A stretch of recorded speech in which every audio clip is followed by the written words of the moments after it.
Today we are seeing an IBB coming out to tell us that he wrote in his book, people are shouting page 39, page 39. Before IBB, people, Ojukwu himself has been shouting. This thing was not an Igbo, whatever. For me, there's this anger.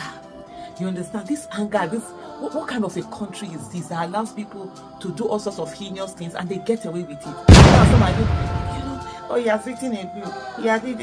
I'm like, these are people that should be rotting in jail. These are people that should be prosecuted. These are people that should never be able to raise their head in Nigeria ever again. Yes, the Igbo people need apology from the federal government, because if IBB's book is revealing that waiting we think say na Igbo coup will lead to the Biafra war, will lead to the dying of a lot of Igbos, the starvation of a lot of Igbos, the disastrous impact to their tribe. Do you understand? If at the end of the day IBB's book is telling us that it's not the Igbo coup, then it's crazy.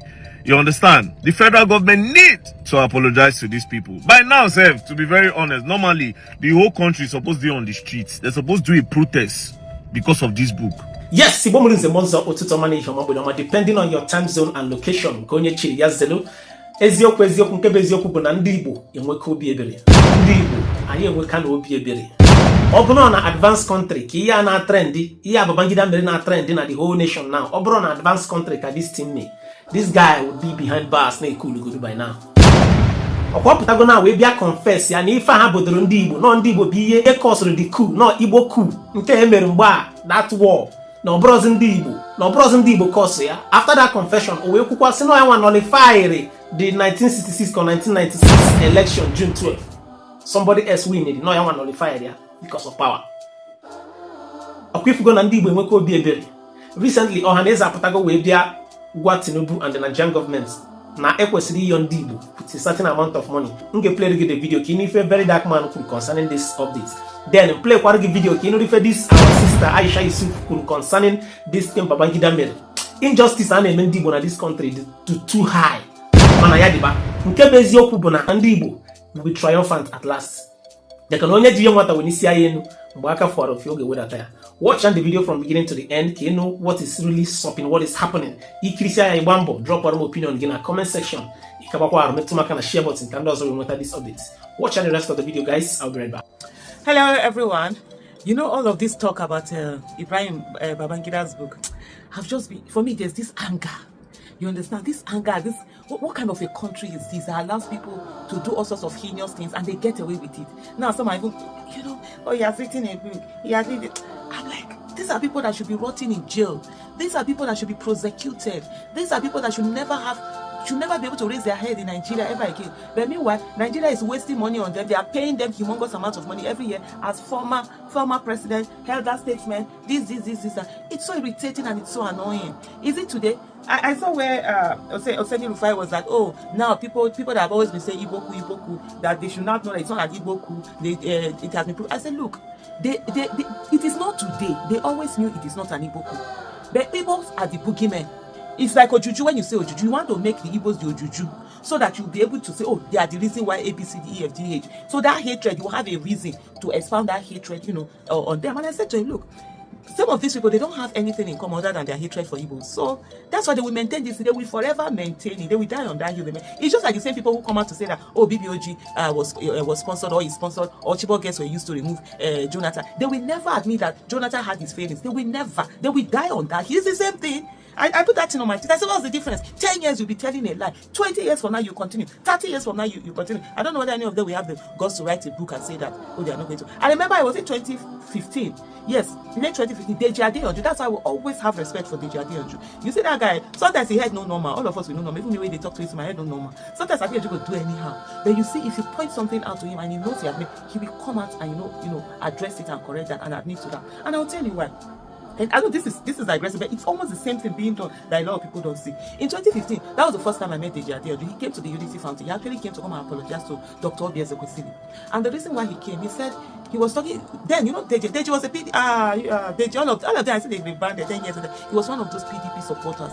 When they say he talks, APC are not dealing with it. Where the Deji and all those people. That's why it's late. I'm not even going to make sure his name. All of them, they were mad.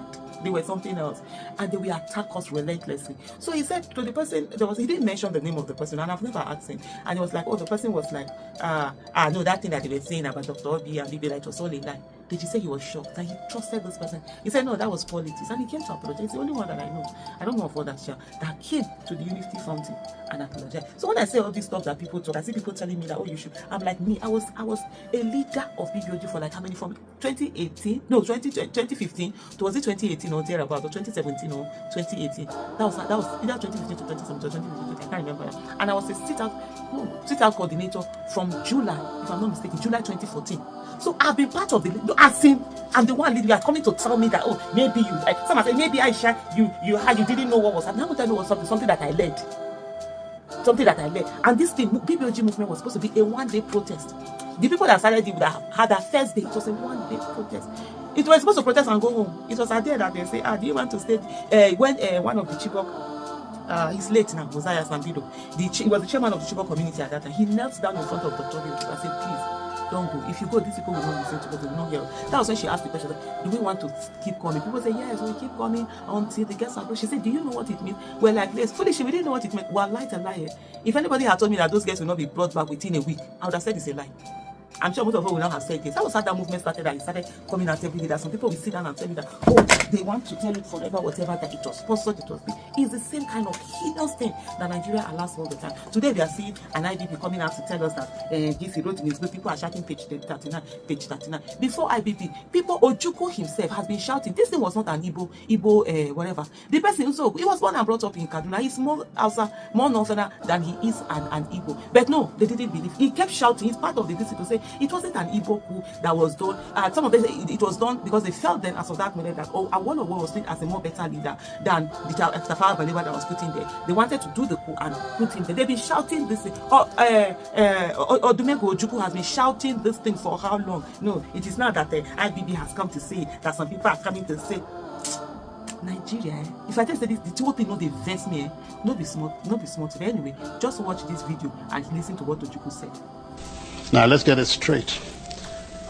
The young officers had within Igbos, Yorubas, and Hausas. The way the Nigerian army was structured, you could not escape a preponderance of Igbo officers. And these were at the middle level because they were essentially majors. By then I was a lieutenant colonel, so I wasn't part of it. I was then commanding a battalion in Kano. The coup, ostensibly, because I later found out that the whole aim of the coup was to halt this apparent drift in Nigeria. But significantly, you know what they wanted to do? To create a presidential commission of army officers as a safeguard to the people who would guard the nation and hand over government to Chief Obafemi Awolowo. The idea was to release him from prison, make him prime minister, and in the hope that Nigeria would become a better place. That is actually how. So it was really the Yorubas and their leader that were going to benefit absolutely. from the coup, not the insinuation that it was an Igbo coup. No, certainly not. Okay, certainly. Your Excellency, we have and not only that, and I think because a lot of things have been said about this. Who actually halted the coup? Agoye Ironsi in Lagos, an Igbo. Emeka Odumegwu Ojukwu in Kano, an Igbo. The Igbos halted the coup. How can it be at the same time an Igbo coup halted by Igbos?